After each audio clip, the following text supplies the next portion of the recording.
Assalamualaikum warahmatullahi wabarakatuh. Kembali lagi di channel Suara Mistis. Dalam tayangan kali ini, kami akan melanjutkan dari cerita atau kisah kutukan santet Pring Sedapur, bagian yang terakhir, yaitu peninggalan terakhir Sarni.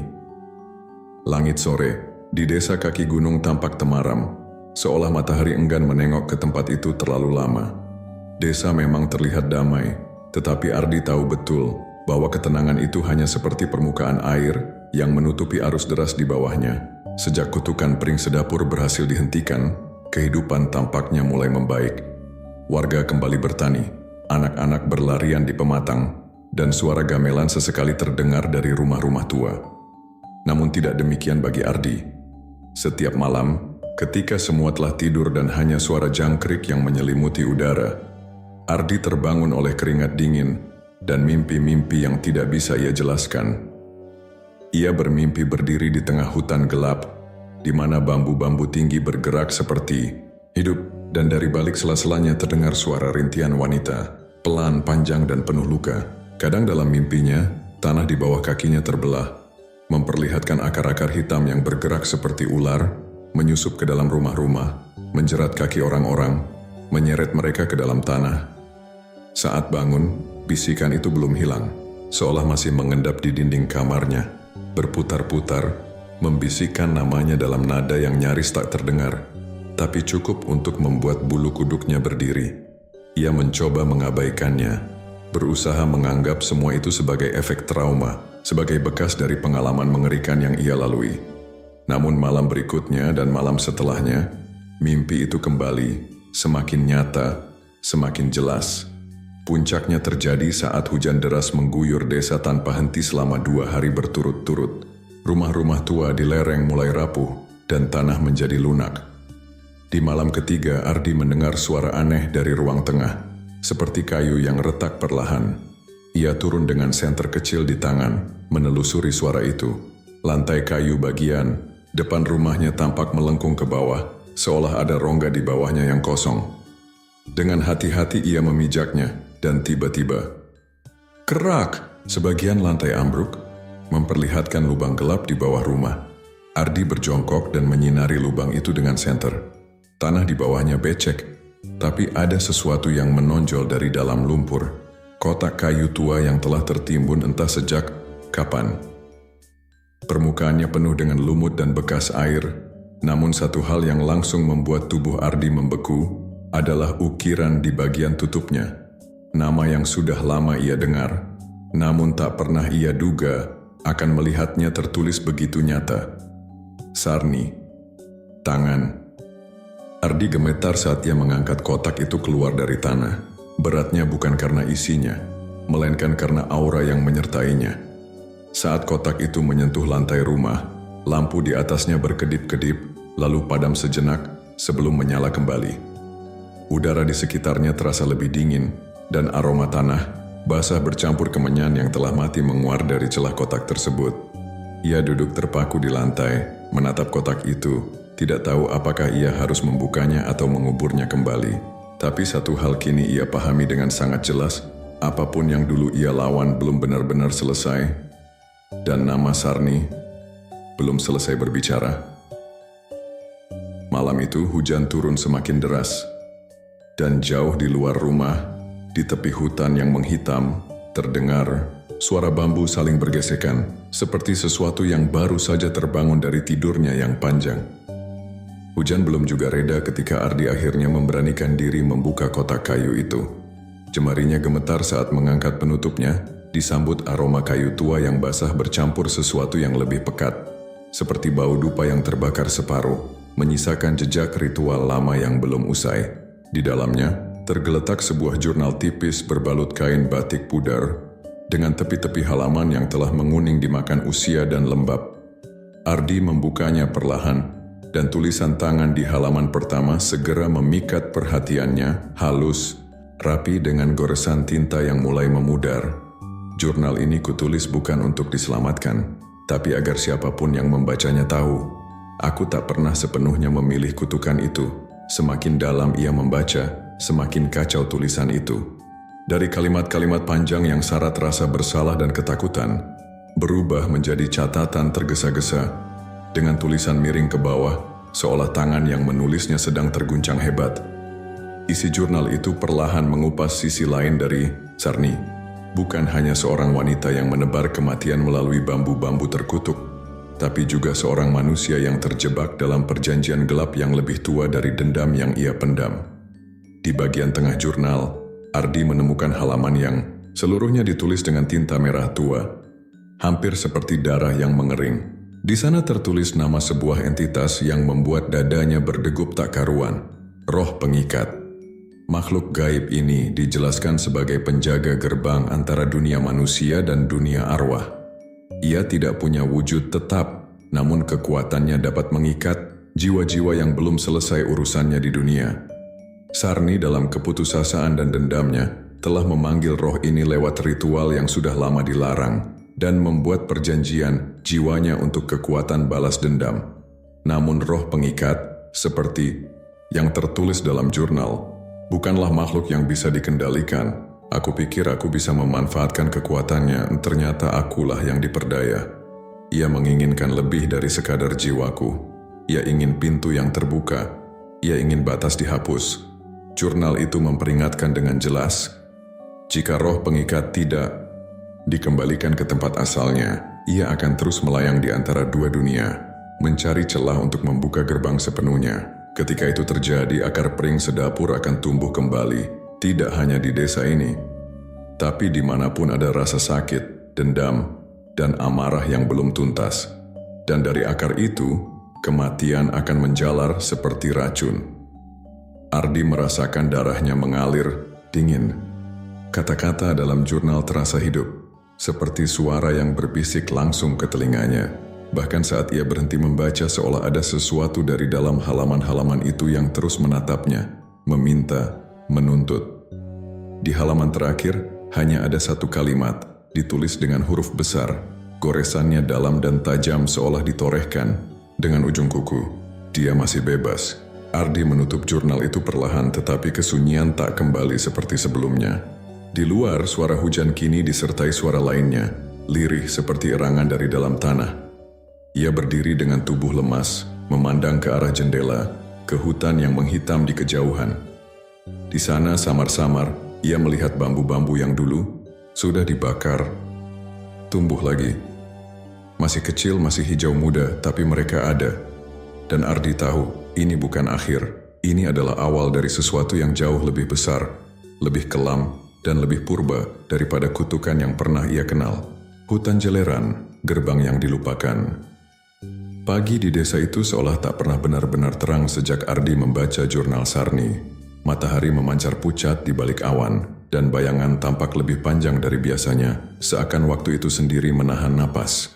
Dengan jurnal tua di tangannya, Ardi mengunjungi satu persatu rumah para tetua, mencari tahu tentang tempat yang disebut berulang kali dalam catatan kelam itu, Hutan Jeleran. Namun tiap kali nama itu disebut, suasana berubah. Pak Wiryo, tetua, yang dulunya pernah menjadi kepala adat, hanya memandangi Ardi dalam diam, wajahnya menegang, seolah kata Jeleran adalah luka lama yang tak boleh diungkit. "Jangan pernah ke sana," katanya, suaranya serak, matanya berkaca-kaca. "Itu bukan tempat untuk manusia, itu gerbang." "Gerbang apa?" tanya Ardi. Pak Wiryo menunduk, lalu dengan suara pelan seperti gumaman menjawab, "Gerbang yang seharusnya sudah terkunci selamanya." Lain halnya dengan Mbah Sumini, seorang perempuan renta yang tinggal di pinggir desa. Saat Ardi menyebut Jeleran, dia tidak terkejut. Malah, ia tertawa lirih. Tawanya seperti angin kering yang menyisir nisan tua. "Kamu sudah melihatnya?" "Ya," tanyanya pelan lalu menunjuk ke arah timur desa. "Kau sudah melihat bayangan yang menyusup lewat celah kayu, yang muncul di air diam, yang bersuara ketika seharusnya sunyi?" Ardi tidak menjawab. Ia hanya mengangguk perlahan. "Kalau begitu," kata Mbah Sumini, "kau harus menyelesaikannya." Malam itu, berbekal secarik peta kasar yang tergambar di belakang jurnal dan segumpal keberanian yang makin lama makin tipis, Ardi melangkah menuju hutan Jeleran. Langit tertutup mendung dan malam tampak lebih gelap dari biasanya, padahal bulan baru belum sepenuhnya tiba. Jalan masuk ke hutan itu seperti terlupakan oleh waktu. Semak belukar menutupinya, akar-akar liar menjulur seolah ingin menggagalkan setiap langkah. Pepohonan di sana berdiri tinggi dan diam. Daunnya tak bergeming walau angin melintas. Keheningan hutan bukanlah keheningan biasa. Ini adalah keheningan yang menelan suara. Bahkan langkah kaki Ardi pun terdengar mati di tanah. Setelah 1 jam berjalan, ia tiba di sebuah celah batu besar yang terbuka seperti rahang yang menganga. Di sana, bau dupa lama dan darah kering terasa di udara. Di balik celah itu ada bekas altar batu yang retak dengan simbol-simbol tua terukir di sisinya. Bambu-bambu kecil mulai tumbuh di sekelilingnya, bukan dari tanah tapi dari retakan batu dan bahkan dari bayangan pohon. Dan kemudian ia mendengarnya. Suara, bukan bisikan, bukan teriakan, tapi suara. Seperti tarikan napas dari sesuatu yang tidak memiliki paru-paru. Seperti desir angin yang berisi kemarahan. Dan yang paling membuatnya menggigil adalah bahwa suara itu memanggil namanya. Dengan nada yang ia kenali. Nada yang pernah ia dengar dalam mimpinya. Suara Sarni. Ardi. Waktumu hampir habis. Tubuhnya kaku. Nafasnya memburu. Tapi kakinya melangkah lebih jauh. Hutan Jeleran bukan sekadar tempat, ia adalah batas. Dan batas itu kini mulai retak. Di ujung pandangannya sebuah gerbang kayu tua berdiri di antara 2 pohon raksasa. Bambu hitam menjalar di sekitarnya seperti ular, dan pada tiang gerbang itu tergantung lonceng kecil yang bergetar meski tak ada angin. Dan saat Ardi berdiri di ambangnya, jantungnya berdegup lebih kencang daripada sebelumnya, karena ia tahu, begitu ia melangkah melewati gerbang itu, tidak ada jalan kembali yang mudah, langkah ke dunia arwah. Begitu Ardi melangkahkan kakinya melewati gerbang kayu hutan Jeleran, hawa berubah drastis. Udara menjadi tebal dan lembab, seolah setiap molekulnya menahan rahasia berabad-abad. Pohon-pohon di dalam hutan tampak lebih besar, lebih tua dan lebih hidup daripada yang pernah ia lihat sebelumnya. Kulit batang mereka seperti urat daging, dan dedaunan di atas kepalanya bergerak lamban, seolah bernapas. Langkah-langkahnya tidak lagi mengeluarkan suara. Tanah di bawah kaki terasa lembek, seperti menginjak daging basah, dan bau tanah bercampur dengan aroma busuk dupa kuno menyelimuti pernapasannya. Di sela-sela kabut yang merayap rendah, suara-suara mulai terdengar, tangisan yang tidak jelas, sumbernya, bisikan yang tak berbahasa, dan langkah kaki yang tidak pernah mendekat. Ardi tahu ia sudah melangkah ke wilayah yang tidak seharusnya dijamah manusia. Di antara belukar dan akar yang menjulur seperti tangan mencari korban, ia menemukan altar batu tua. Meskipun usia batu itu jelas sudah ratusan tahun, sesaji di atasnya tampak baru. Buah-buahan membusuk dengan cara aneh, tidak dikerubungi lalat, tidak meleleh, tapi membeku dalam pembusukan. Ada kendi berisi darah kering, boneka-boneka jerami yang dililit benang merah, dan lembaran kain putih dengan bercak hitam yang menyerupai wajah-wajah menjerit. Saat ia menatap altar itu, hawa dingin menyelimuti tubuhnya dari dalam, bukan dari luar. Tulang belakangnya terasa seperti dililit es, dan kemudian ia melihatnya, bayangan. Bayangan itu berdiri di antara pepohonan, sosok hitam tipis yang tidak menapak tanah, menatapnya tanpa wajah. Ardi memejamkan mata, berpikir itu ilusi. Namun ketika ia membuka matanya lagi, sosok itu lebih dekat dan di belakangnya muncul sosok-sosok lain. Bukan hanya 1 atau 2, tapi puluhan. Mereka tidak bergerak, hanya berdiri.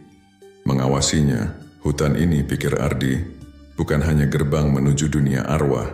Hutan ini adalah dunia arwah, dan altar tadi bukan tempat pemujaan, melainkan penanda batas. Langkahnya bergetar, namun jurnal Sarni di tangannya berdenyut, hangat, seolah membimbing. Ia mengikuti petunjuk yang tertulis di halaman terakhir. Cari pohon bungkuk yang meneteskan air. Di sana, roh pengikat disembunyikan. Berjalan lebih dalam, Ardi melewati danau kecil yang permukaannya tenang seperti cermin, tapi yang terlihat di sana bukan bayangan dirinya, melainkan sosok Sarni dengan wajah penuh luka dan mata putih kosong, berbisik lirih. Kau datang terlalu lambat, Ardi. Ia hampir kehilangan keseimbangan, namun memaksa diri untuk terus maju. Dan akhirnya ia melihatnya, sebatang pohon besar yang miring ke arah barat, dengan air hitam menetes dari kulitnya seperti keringat. Di bawah pohon itu ada lubang kecil, tertutup jaring bambu halus.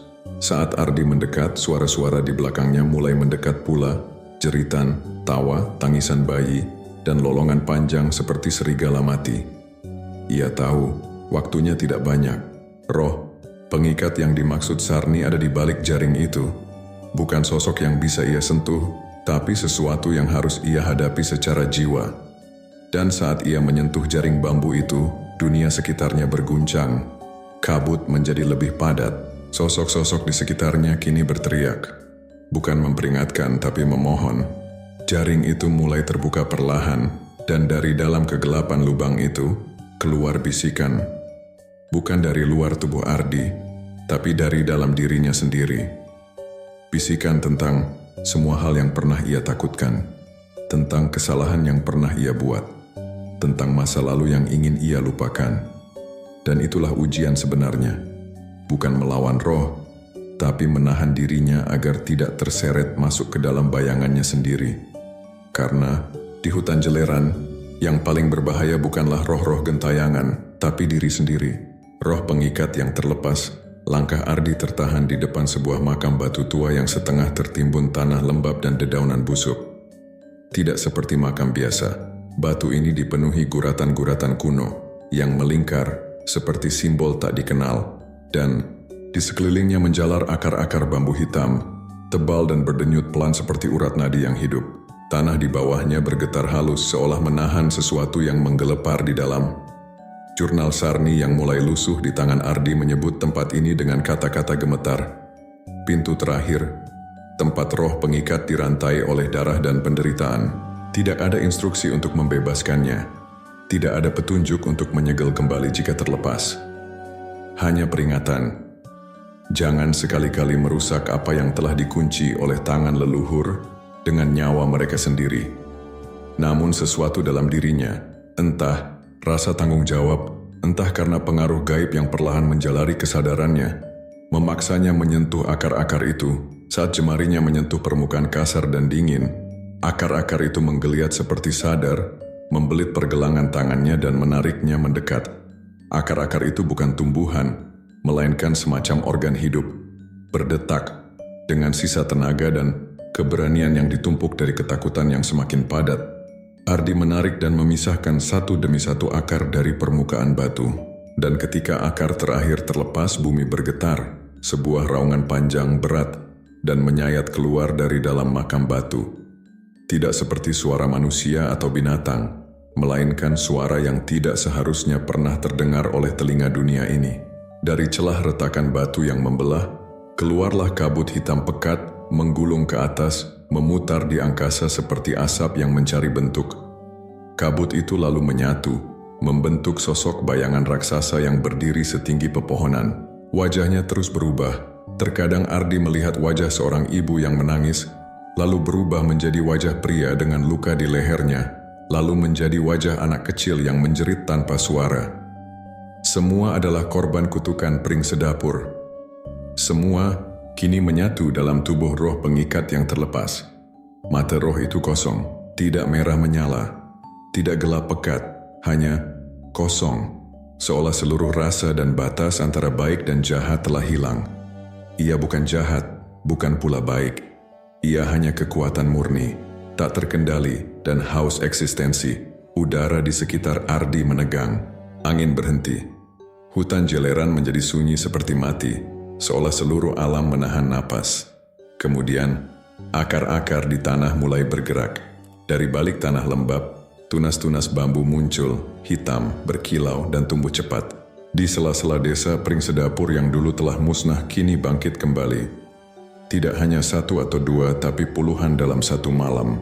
Menjalar melalui tanah, melalui napas warga desa, melalui mimpi mereka. Bambu-bambu itu muncul bukan sebagai santet yang dikirim, tapi sebagai bagian dari roh itu sendiri. Roh pengikat tidak lagi terikat. Ia kini menyatu dengan tanah, dengan udara, Dengan desa Ardi mundur, napasnya terengah, tubuhnya menggigil. Ia tahu ini bukan lagi tentang mengakhiri kutukan. Ini adalah bencana. Dan ia adalah penyebabnya. Langit mulai menghitam meski masih pagi. Bayangan raksasa itu menghilang ke dalam kabut, tapi gema raungannya masih bergema di telinga Ardi. Jurnal Sarni terjatuh, terbuka pada halaman terakhir yang belum pernah ia baca. Hanya ada satu kalimat di sana, tertulis dengan tinta merah yang hampir memudar. Roh itu bukan untuk dihancurkan, tapi untuk dikembalikan ke cermin asalnya, di mana jiwa yang terpecah disatukan. Ardi menutup mata. Ia tahu, perjalanan ini belum berakhir, tapi kali ini, ia tidak hanya harus melawan makhluk dari dunia lain, ia harus menembus waktu, luka, dan kesalahan yang telah diwariskan. Dan bayangan Pring Sedapur telah menjadi bagian dari dunia, pengorbanan yang dituntut. Langit terus kelabu sejak malam roh itu terlepas. Cahaya matahari terasa hambar, dan embusan angin membawa bisikan yang tidak pernah berhenti. Desa mulai dihantui lagi.